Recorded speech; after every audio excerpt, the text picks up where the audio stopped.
What is a DMZ? DMZ stands for Demilitarized Zone. So that's what we're going to talk about in this video. Now, a DMZ is used to improve the security of an organization's network by segregating devices such as computers and servers on the opposite sides of a firewall.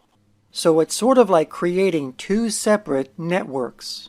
So the question is, why would you want to do this? And how does a DMZ accomplish this? So let's do an example here. So here we have a network that belongs to a company. And this company has computers and servers that are behind a firewall. And in this company we have servers that need to be accessed by people from the internet so that the company can stay in business. So for example, these servers could be a web server and an email server. Now, because these servers are behind the company's firewall, they are inside the company's private network. So that would mean that this company is letting in people from an untrusted network, such as the internet, be given access behind the company's firewall and into the company's private network where the servers are. But this could cause a security concern, because as people are accessing these servers, hackers could use this as an opening to cause havoc on the company's network. Because remember, they already got past the firewall because the servers are behind the firewall. So now hackers can try and access other sensitive data from other devices that are behind the firewall, such as a database server where sensitive data is kept. Or they may even try and plant a virus. So this is a security concern.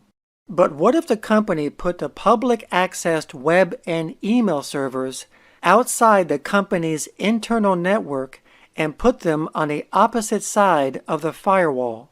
Now the servers would still be in the same building, but they would be on the other side of the firewall. So now when people access these servers from the internet, they are not going to be accessing them behind the company's internal firewall where the company's sensitive data is kept. These servers are now out in front facing the internet and fully exposed. So this is exactly what a DMZ is. So these servers are now in a DMZ, which is also known as a perimeter network.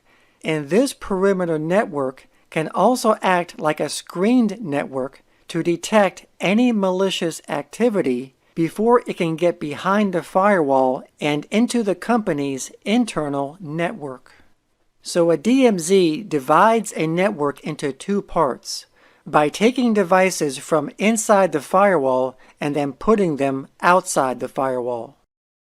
Now this DMZ setup only uses one firewall, but a more secure DMZ will use two firewalls.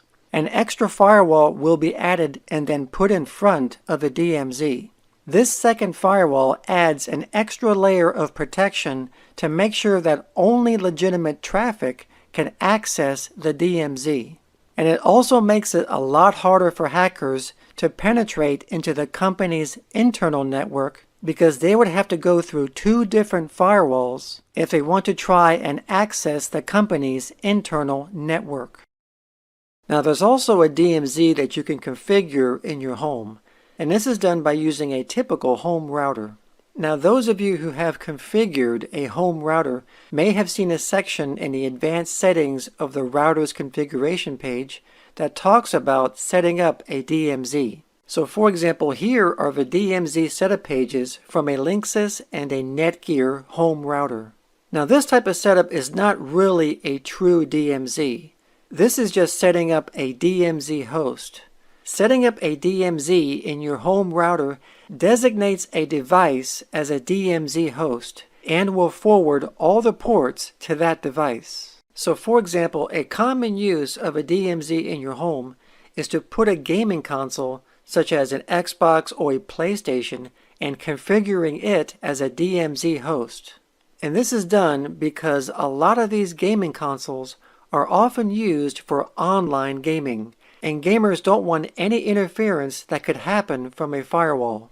So they don't want to have to mess with any kind of port forwarding configuration, which can sometimes be a hassle. So they can just go into the DMZ settings in the router and put in the gaming console's IP address as the DMZ. And it's also important to note that the device in the DMZ should be configured with a static IP rather than a dynamic IP. So in this setup, the home router serves as the firewall. And these computers here are safe behind the router's firewall. But the gaming console is on the opposite side of the router's firewall and placed in the DMZ and fully exposed to the internet. So in conclusion, that's what DMZ means, a demilitarized zone.